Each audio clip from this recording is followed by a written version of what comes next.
And now, for your delectation, Books Unplugged, I'd like to present Die Hard.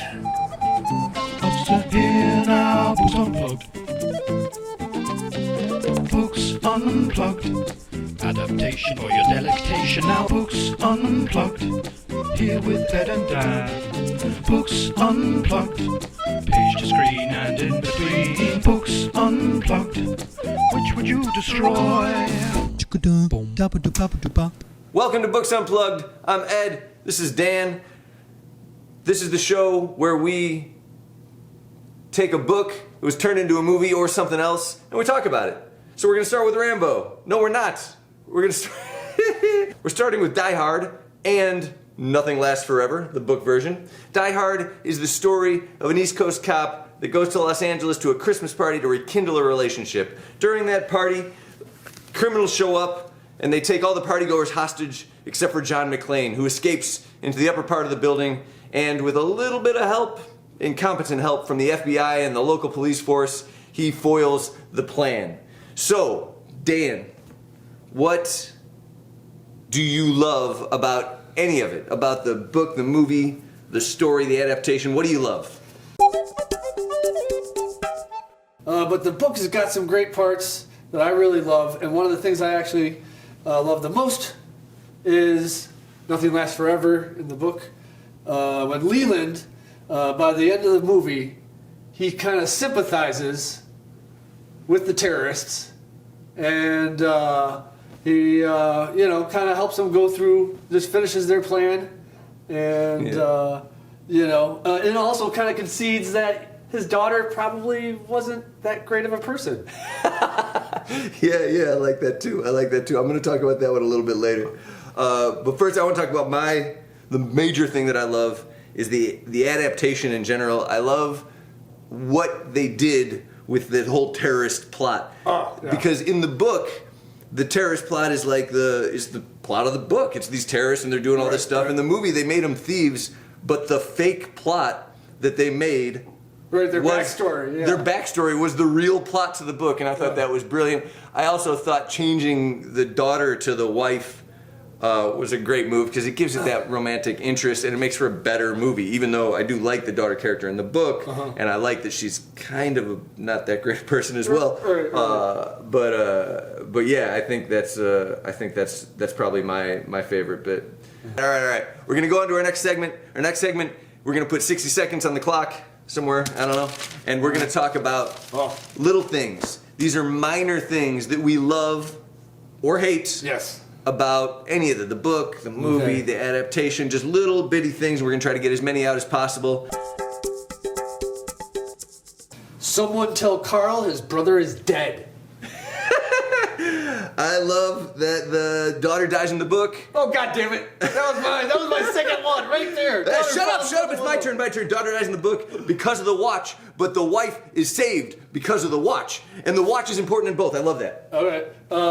Exhaustion of John McClane in the book and the movie. Kind of said that before, but it's also a minor thing. Fair enough. I hate that Carl comes back to life in both.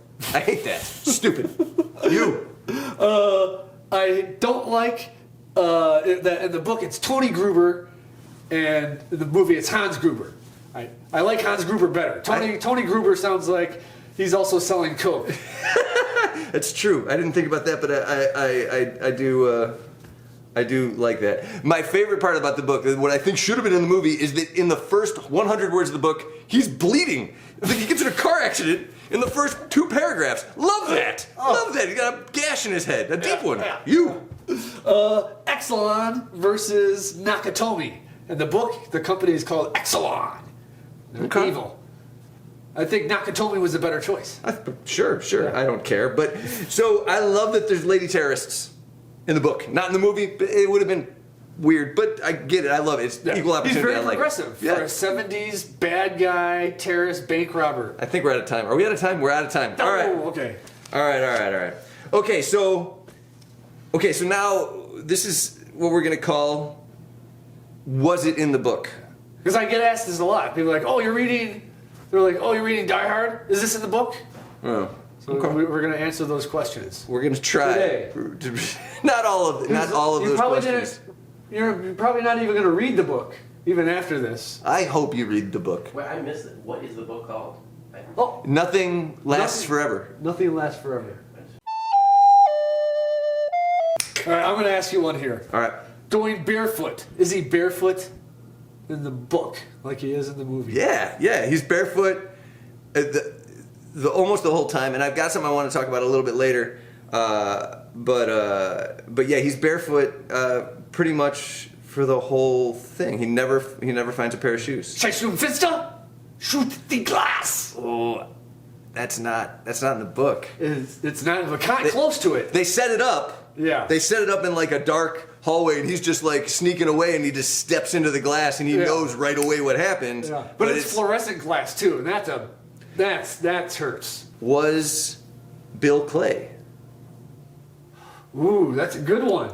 That's a good one. in the book? Bill Clay was not in the book. Bill Clay was not in the book. You are right. You are right. That whole scene was not in the book. Again, movie choice made way better. Made way better. The direct interaction made way better, and that little trick, the fact that Gruber tricks him with the act, kind of tricks him. It's a great scene. Completely created for the. Go ahead. Ellis is Ellis. Yeah, Ellis is in the book. Fucking He's got the Ellis. same name. He's such a Same smarmy character. Oh, he's the worst. Oh no, Ellis is the worst. The funny thing is because Two people I don't want to have dinner with: Ellis and Humbert. I think they would love to have dinner with each other. They would. All right. So, Ren, do you have anything that you want to know? Was it in the book? All right, I got one Did more. you even see Die Hard? You're probably like the only filmmakers like, I think I saw I got one more. UHF once. I got one more, and this is. about what is the glass in the foot a thing in the book? Like it's Oh, there, yeah. but is it like a? It's a huge thing. feature? Oh. It's Yeah, actually yeah. more. I would say it's more of a feature because in the book it happens. He pulls the glass out, he bandages it up, and then goes sprinting off in the distance. Pretty much. Right. In the book, for many chapters, he's being affected by that wound, and it's swelling, and the bleeding stops. But he knows that he's gonna have trouble. He also gets shot in the leg. In the book at one point, so he takes a lot more damage in the book than he does in the movie. And he's older. And he's we, older. We didn't say that yet. And, Yeah. So I got one more best. All right. What was it in the book? Was Argyle? Oh, Argyle. Argyle is two different people in the book. Two old people. Two old men. Two old men. Yeah. Two old drivers. Neither of them as cool as Argyle. No. Neither of them with any questions. So there's two drivers. There's two drivers. But there is definitely no Argyle. No, Argyle. Props to that actor. He did a great job. Okay. Also, Argyle's name way better than John McClane's name in the book. Fucking Leland. Who wants to be saved by Leland? Who thinks Leland's gonna save anything? I wouldn't buy insurance off of Leland. All right. So we're gonna go on. The best, in your opinion, what's the best bit in the movie? For me, best part of the movie, near at the end, when Holly sees John McClane, her ex-husband, for the first time. They've been separated. And you assume probably you also know they had an argument that wasn't finished because at the beginning, we're gonna have this argument again. They say in the beginning of the movie. That's a great scene. And so you assume she's like, all right, I'm married to this New York cop. He's always out doing his cop stuff. He's not at home. He's not contributing.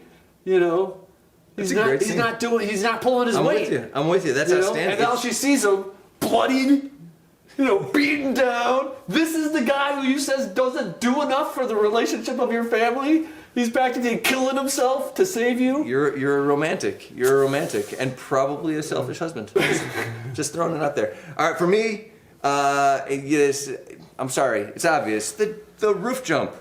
The fire hose roof jump. Yes, that is good. I think it's the best, by far the best bit in the movie. I mean, it's to me, it's. It felt like it took 5 pages in the book. Oh God! Like he kept terrible. on thinking about it and doing math in his head and like. That was in my minor hates. I didn't get to it. Yeah, The description of that and the ducts, all that. It's just like If you had not seen the movie, you would not really understand what's going on. what's going on. I mean, I'm not a great reader. Maybe a great reader would.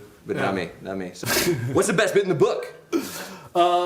Best bit in the book for me has got to be when Leland kills the third female terrorist, and she's young, like 20, 21 or something like that.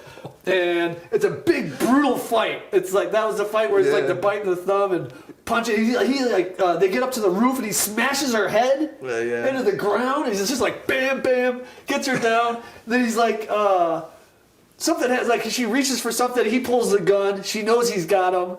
And for a moment, he thinks about, like, oh, I'm not gonna kill her. But then I think he thinks about his daughter. She had already fallen. She thinks about this. He thinks about this and this, and shoots the bitch in the eye.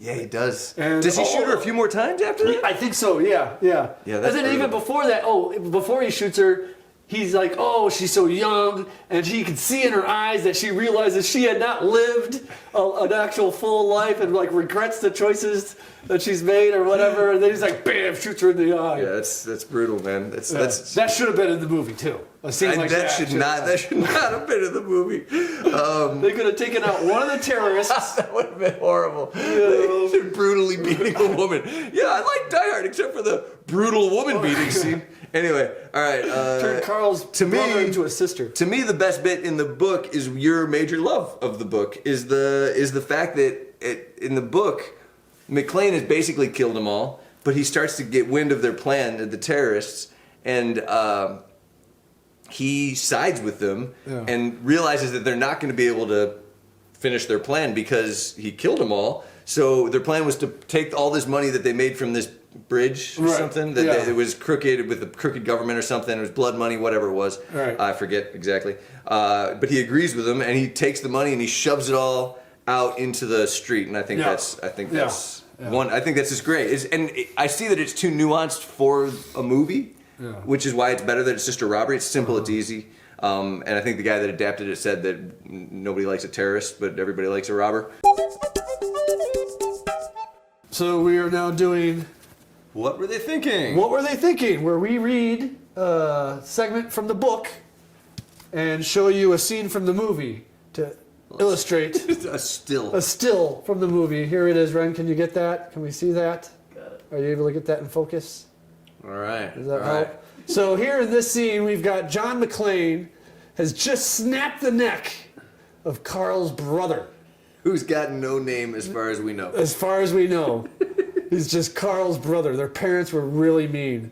Someone's going to give it to you in the comments. All right, here we go. So this is what John McClane was thinking. Well, this is actually From the book. I'm going to go with the whole thing so from before breaking his neck till after breaking his neck. So this is going to take a second. So hold that up. All right. All right, here we go. Yeah, just keep They taught this with drawings and diagrams, not demonstrations. Believe me, it works, the FBI instructor had said almost a quarter of a century ago. I hope to hell you never have to use it. The human spine was as thick as the handle of a baseball bat. Focusing on what he had been taught made Leland lose sight of what he was doing to a fellow human being. There was no choice, not with Rivers lying upstairs. Rivers is the boss. The boss, The Japanese boss. Yeah. You had to throw your weight out behind you as you dove forward. Your shoulder, with all your weight behind it, separated the skull from the neck. Leland did it, flinging himself out as from a diving board, and the boy's neck broke with a sound like a sapling being twisted in a strong man's hands. His head flopped like a chicken's. Leland felt his bladder open. He thought he was going to be sick. He had to relieve himself. He breathed deeply and held on. He could hear the kid's bladder spilling. The kid's legs were shaking, his hands clenching as if he didn't know they were dead. Answer your phone. My phone's ringing. You gotta answer. Now it's in the audio, so we have to know who it is. So we always like to do an extra piece of media if there is one available. Die Hard has a board game, came out 2019, I believe. Yeah, you got it right here.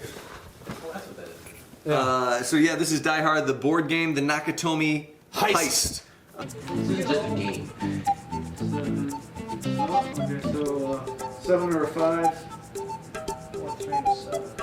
So that's a gimme, but I guess technically we have to wait All right. until next roll, I guess. Move, shove, shoot. I'm gonna start with the Here we shoot go. 4. Move 3, punch 4. I'm gonna try to kill that guy, and I failed. Want to move 3? 1, 2, 3. Gone through it. I have. Now, Twice you- now. Twice now. I only Yeah. played as John McClane, but I'm pretty sure you I kinda know. played it more like Leland than John McClane. It's true. I just tried to kill everybody. It's fun, but really unbalanced.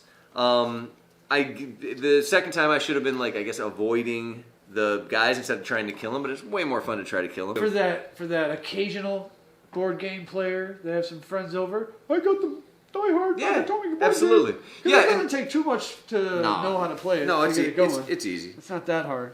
Yeah, no, it's an easy game, and it's fun, and it's fun to kind of recreate the movie and kind of have that whole vibe, and you do kind of go through the movie in 3 acts, and it's cool. Yeah.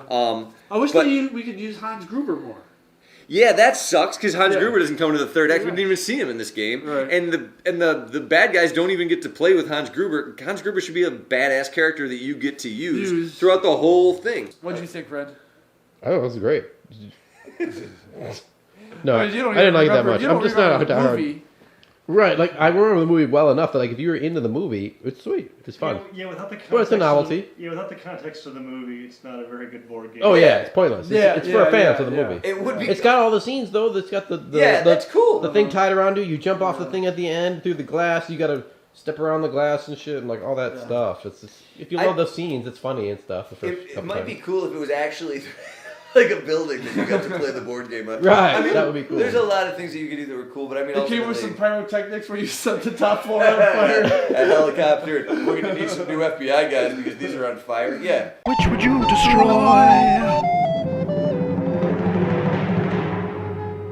Okay, so here is our big thing. So we need to destroy one. Oh, can we go back to Yeah, let's go back. more back to what was he thinking? Sure. Because there was a lot of that in the book of thinking back on his training, and he had some. He was kind of like Liam Neeson in Taken, because he was way older. Yeah. He was a retired cop. He did some security for. But he did, like, terrorist- emergency terrorist stuff, Task force stuff. stuff, and He was like well trained. something in the airport too, because remember he had mentioned like, oh, he set up the thing about when the air marshals were on the plane and what was supposed to happen or whatever. There was all that Yeah. shit, Which you know. leads to the second movie. And actually, all that stuff, I was thinking that when I was doing this, because they're doing like a pre-Die Hard McClane thing, and I bet you a lot of that stuff is going to show up. A lot of that early training and when he's the street cop stuff, because he Right, talks right. about how he was in. I forget what the name that the cop uses. He was just he was on the streets or whatever. Right, and right. killing the kid. But yeah, I think a lot of that's gonna come up, kind of come up. And yeah, his training is what he's thinking about before he breaks his neck. But after Right. he breaks his neck, I just love the fact that he's disgusted by it, and it really Yeah. sticks with him Yeah. for well, even a while. killing the first girl. It's The all that first stuff girl, sticks with him. he feels bad about it, and Al's like, "You shot a girl? What the heck?" You know. And he said it's his first time, and Yeah. each time gets easier. Yeah. So, all right. So now's the big decision. Okay. Dan, if you had to destroy one piece of media, it's got to be the book, the movie, or the board game, which we've played Right, yes. and enjoyed. Yes. Which would you destroy first? You got to send one to the surface of the sun, never to be seen by anyone again. The book. Not the board game? No. I can play the board game more times than I can read that book again. All right. Well, I love board games, but I'm sending the board game to the surface of the sun. The second one I'm sending is the book. That movie stays to me. The movie stays. Yeah. Yeah, you say No, it. yeah, movie stays. One of the greatest movies ever made. Yeah. Die Hard is Yeah. great. The book, it doesn't need to exist anymore. Agreed. Yeah. It's fine. Right. But why? I'll never read it again. No. I mean, But I'll watch that movie every Christmas. Thank you very much for watching Books Unplugged. I'm Ed. I'm Dan. Signing out. Ed and Dan would like to thank you for joining them on Books Unplugged, page to screen and all that's in between. If you like the vibe, please like and subscribe. Exactly. He's right. He's right. Drugs the mother, drugs the daughter, drugs himself.